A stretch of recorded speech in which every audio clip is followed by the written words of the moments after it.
טוב, עכשיו אנחנו עושים פה מבצע... השמש מסנוורת. לא משנה, אנחנו עושים פה מבצע אכילת יחזקאל. ארז ואני הולכים עכשיו לקחת סטפה של דובדבנים ולהתחיל לראות את הגרעינים. אבל בוא נראה מי מסיים את זה הכי פחות מהר. קדימה, בואי. נו, בוא לפה, אבל אתם צריכים לעמוד אחד על השני.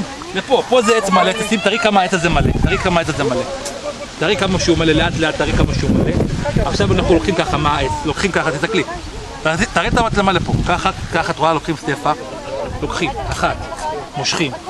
זה כמות ראשונה. עכשיו, עוד לוקחים עוד סטפה. זה כמות שנייה. כמה יש פה? אני סופרתי פה 6, יש פה 11, להביא 12, 13, 14, 15, והנה. 15? 15.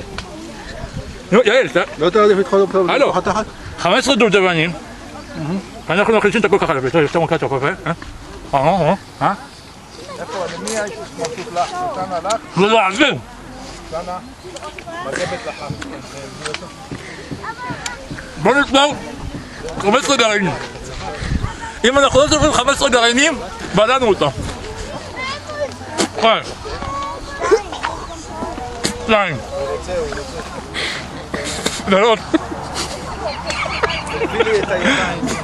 4,